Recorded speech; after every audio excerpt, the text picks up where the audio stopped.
అందరికి నమస్కారం. జై శ్రీరామ్. ఈరోజు మన టాపిక్ వచ్చేసి మన Andhra Pradesh deputy CM Konidela Pawan Kalyan, power star Pawan Kalyan గారి గురించి. టాపిక్ వచ్చేసి ఎంతోమంది అంటారు, ఎంతోమంది కాదు కొంతమంది, పవన్ కళ్యాణ్ గారు పూర్తి రాజకీయ నాయకుడు కాదు అని చెప్పి కొంతమంది అంటారు. విమర్శకులు కానీ ఇంకెవరైనా కానీ మనకు అనవసరం ఇప్పుడు దాని గురించి. అయితే పవన్ కళ్యాణ్ గారు అతను పార్టీ పెట్టి దాదాపు 11 సంవత్సరాలు అయిపోతుంది. 2014లో పార్టీ పెట్టాడు.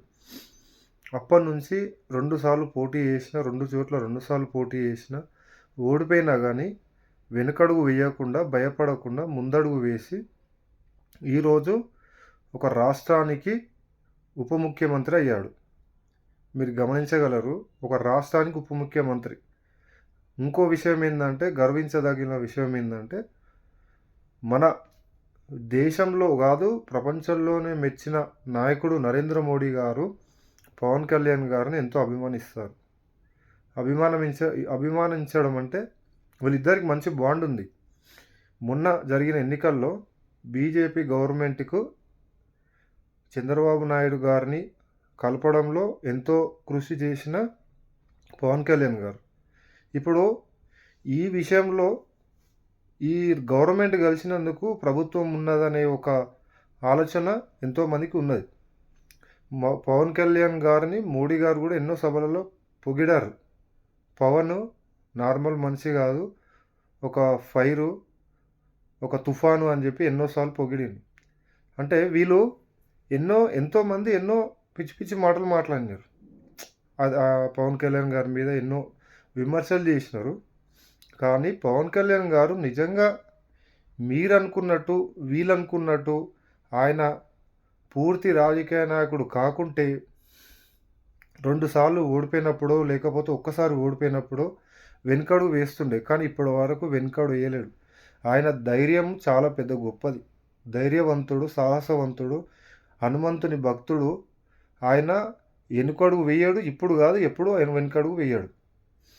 ఎంతో బాధలు, కష్టాలు, ఎన్నో ఒదుడుడుగులు చూశారు ఆయన కూడా అన్నారు ఎన్నో సభలల్లో, ఎన్నోసార్లు మాట్లాడుకుంటా, నేను ఎంతో బాధలు పడుతున్నా, చూసిన ఈ రాజకీయాలు ఇట్లు ఉన్నాయి, అలా ఉన్నాయి, ఇలా ఉన్నాయి అని అన్నాడు. కానీ ఏ రోజు వెనుక వేయలేడు. ఏ రోజు వెనుక వేయలేడు. నిజం చెప్పాలంటే ఈ రోజుల్లో మాలాంటి కానీ ఇంకా యువతకు, నేటి యువతకు ఎవరినో మనం ఆదర్శం తీసుకునే కంటే నేనైతే నిజంగా చెప్తున్నా, నేనైతే పవన్ కళ్యాణ్ గారు మొన్న ఎన్నికలు జరిగినప్పుడు ఆయన డిప్యూటీ సీఎం అయితే ఆ గెలుపు, పిఠాపురంలో గెలిచినాక మంత్రి పదవి పోయి డిప్యూటీ సీఎం అయితే అసలు మేమే పరిశాన్ అయిపోయినాం.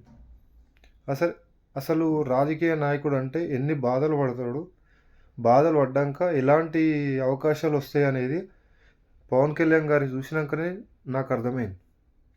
ఎవరిని ఆదర్శనం ఎందుకు, పవన్ కళ్యాణ్ గారిని నేటి యువత, ఆంధ్రప్రదేశ్ యువత ఆదర్శంగా తీసుకోండి. నిజం చెప్తున్నా, 100కు 100% పవన్ కళ్యాణ్ గారు రాబోయే రోజుల్లో దేశ రాజకీయాలు శాసిస్తారు. ఇది మాత్రం పక్క.